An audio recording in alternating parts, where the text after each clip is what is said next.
Today on our 2014 Nissan Versa, you're going to be taking a look at, I'm going to show you how to install the Roadmaster Easy 2 base plate kit with removable arms. Part number 52353-1. It's going to be one of 5 main components in a flat toe setup. The other 4 are going to be your safety cables, your wiring, your braking system, and your tow bar. This is what our base plate looks like when it's installed. This is going to give us a solid mounting point for our tow bar when we're flat towing our Nissan, and a solid connection point between our RV and our Nissan while we're flat towing it. This base plate is going to work with quick disconnects in all Roadmaster tow bars. It's also going to have twist lock removable arms. You simply slide them in, twist them, and they lock into place. Here we're going to have our safety chain loops. Then we're going to have 2 rods for any wiring accessories you may want to add later on. This base plate is going to have a black powder coat finish that's going to resist any rust or corrosion. As you can see, it sits nicely inside the bumper fascia. We have nothing that's protruding out, so it maintains a nice clean look on the front of the vehicle. It's not going to be any welding or drilling required. It's going to mount directly to the frame rail, and it's going to take the place of your bumper beam. First thing we need to do to start our installation is we need to remove our fascia. We're going to start by removing the pushpin fasteners across the top here. Take a flathead screwdriver, we're going to pry up the center. What we want to do is we want to get the base out with it. Next, we're going to take a T25 Torx bit. We're going to have 2 Torx head screws on each side, right at the lower corner of the fascia.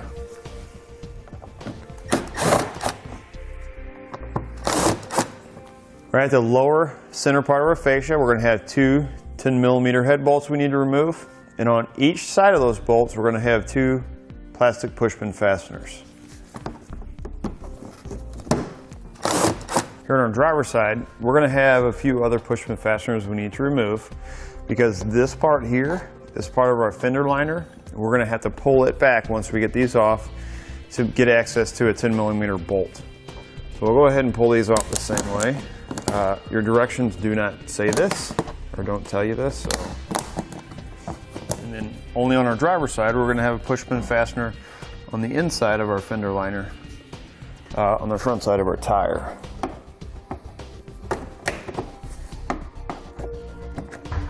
We're going to pull back our fender liner. We're going to have a 10mm bolt that is attaching our front fascia to our fender.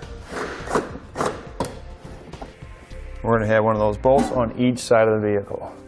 Next thing we're going to do with the next set of hands, we're going to go ahead and remove our fascia. If you have fog lights, you want to disconnect those now or as you're taking this off, so make sure you just don't pull the fascia off.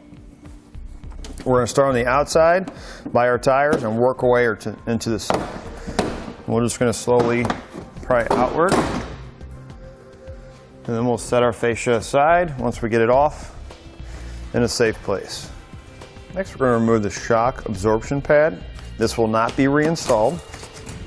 And then here on our driver's side only, this pad that goes to our air dam, we'll take a trim panel tool and we need to pop it off of our bumper beam. Next, we're going to take a 13mm socket. On our passenger side, we're going to have 4 nuts to remove. On our driver's side, we're only going to have 3. So we'll go ahead and remove that. We're going to remove our bumper core, and this will not be getting reinstalled. On our passenger side, on the back side of our bumper core, we're going to have a pushpin fastener holding in this panel. There. Pull that out. You can remove your bumper core. Once we remove our bumper core, we're going to go ahead and remove this panel right here. We'll have another fastener right down here on the bottom.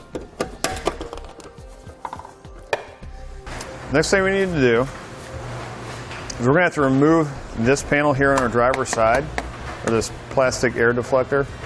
We're going to have a couple pushpin fasteners up here on top. We're going to have one holding this in place, but we're going to have 2 that are holding this, which slide into the top of it. So pull this one out here,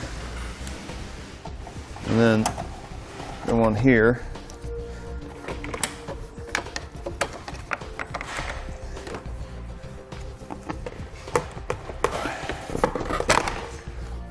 Set that up like that. And then we're going to have another one right down here in this corner.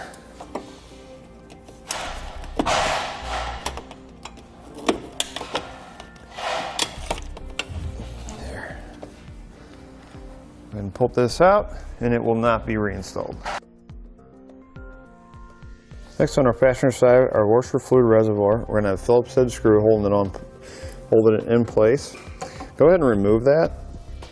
And it's just a plastic one, so we don't have to push. Pop that out. Next, we're going to take a 10mm socket. We're going to have two 10mm head bolts on the bottom of our reservoir bottle. Go ahead and remove those. Right on the back side of our wheel well liner, or the front side of our wheel well liner, back side, top of our bottle here, we're going to have a third one we need to remove. Now we're just going to lift our bottle off and we're going to let it hang, just like that. Next, on our driver's side, we're going to have our radiator reservoir bottle, 10mm head bolt on the top. Go ahead and remove that.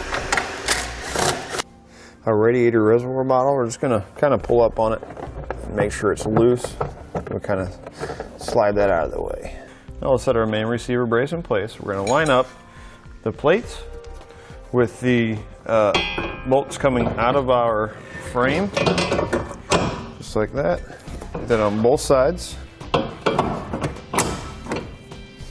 Right on the inside, we're going to have two pushpin fasteners. This is on our driver's side, on the inside of our air dam. Go ahead and remove those. We're going to set this aside for now. Once you've removed your air dam, go ahead and reinstall the nuts to hold your receiver brace or your main receiver brace in place. Here on our passenger side, you don't necessarily have to use the tape because you have plenty of room to reach in there. Driver's side, you will have to, so I'm going to show you how to do it so you can do it on driver's side. Take that pipe spacer and you're going to have a bracket that looks like this for each side. It's actually going to sit like this. This part is going to be on the inside of the frame rail. We want this side that's going to be on the inside of the frame rail. Take this pipe spacer and set it on over top that hole. I'm going to take some tape and tape it to it.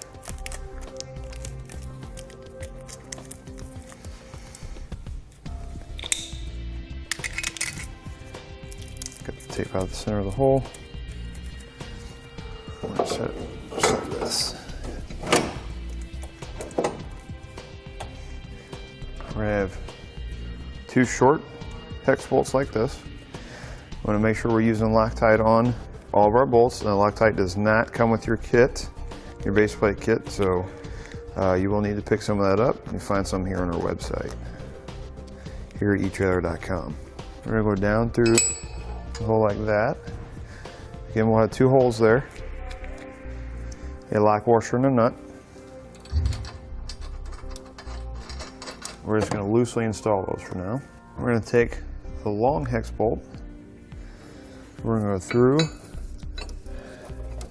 a brace like that, through the hole, and it's going to come to the outside, right out here where our washer reservoir was. I'm going to go ahead and file that up with a lock washer and a nut. And here on the driver's side, as I mentioned, you are going to have to take that spacer on there. To get the bolt in, if you reach up right back in between your radiator and your frame here, you can slide that bolt into place. Right behind our air dam is where it came through. Next, we're going to tighten and torque all of our hardware to the specifications and the instructions. Next, we can reinstall our washer reservoir and our radiator fluid reservoir. Reinstall your air dam. Once you get your base plate all tightened back down, you get everything back in place, go ahead and reinstall your fascia. Depending on which model Versa you have, you may have to do a little bit of trimming around your base plate. In our case, we did not. It just slid right into place. So if you're going to stop here and just install your base plate, go ahead and reinstall all your hardware in reverse order from the way you took it out. If you're putting in a braking system or any wiring, dial wiring kit or staying plate duo or Air Force One, it's a good idea while you have your fascia off to start installing that because it's easier to run all the wires back behind it.